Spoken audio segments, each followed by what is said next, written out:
Tahukah kamu kalau puasa itu punya banyak benefit? Kalau gitu mari kita bahas bersama.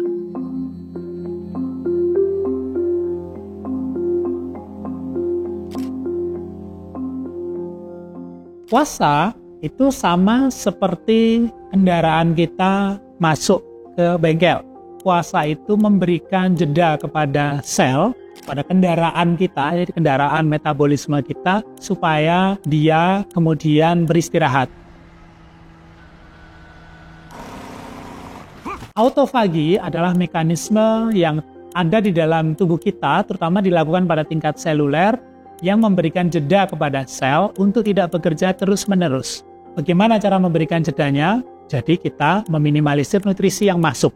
Ketika nutrisi dibatasi, ada sistem di dalam sel yang mengatakan tidak ada nutrisi atau minimal nutrisi yang masuk. Ini adalah saatnya saya untuk mengaktifkan yang kita sebut sebagai autofagosom. Jadi autofagosom itu kayak teknisi mobilnya. Kemudian dia akan keliling ngecekin satu persatu organel.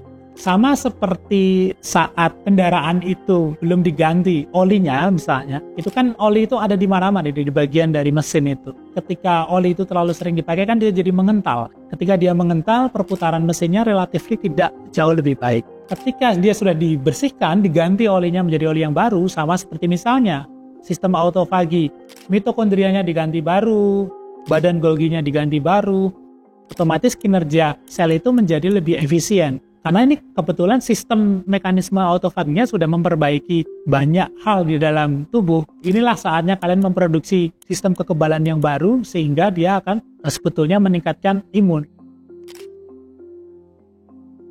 Sistem di tubuh kita itu sangat efisien. Kalau masih bisa diperbaiki, dia akan coba perbaiki. Namanya mekanisme autofagi. Autofagi hanya satu dari berbagai jenis sistem di dalam sel untuk memperbaiki. Kalau nggak bisa diperbaiki, baru membelah. Nah, tubuh kita punya keterbatasan atau sel kita punya keterbatasan dalam membelah diri maksimal 50-60 kali. Namanya Hayflick limit.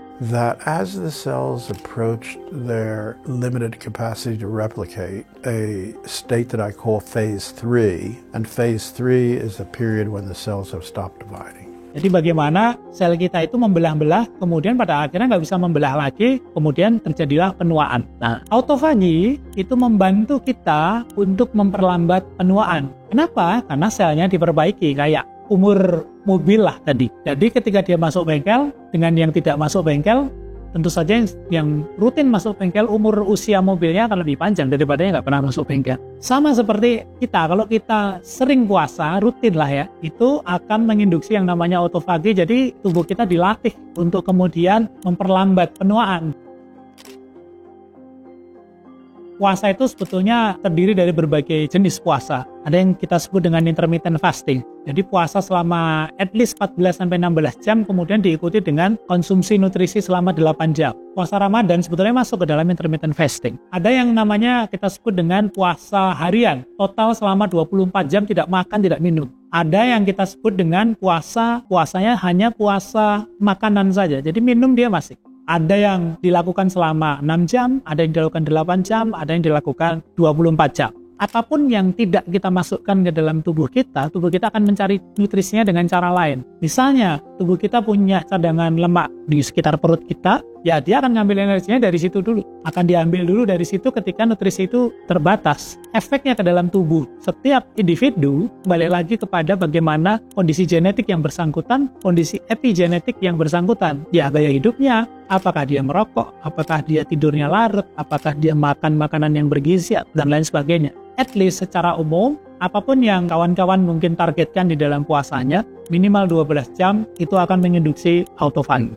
Autophagy or protein degradation is so basic function of the cells. To understand the cell or our body, autophagy must be involved. So many things. Dengan memicu autofagi, puasa tidak hanya membersihkan tubuh dari racun, tapi juga memperkuat pertahanan tubuh. Ini adalah cara alami dan efektif untuk menjaga kesehatan dan mencegah penyakit.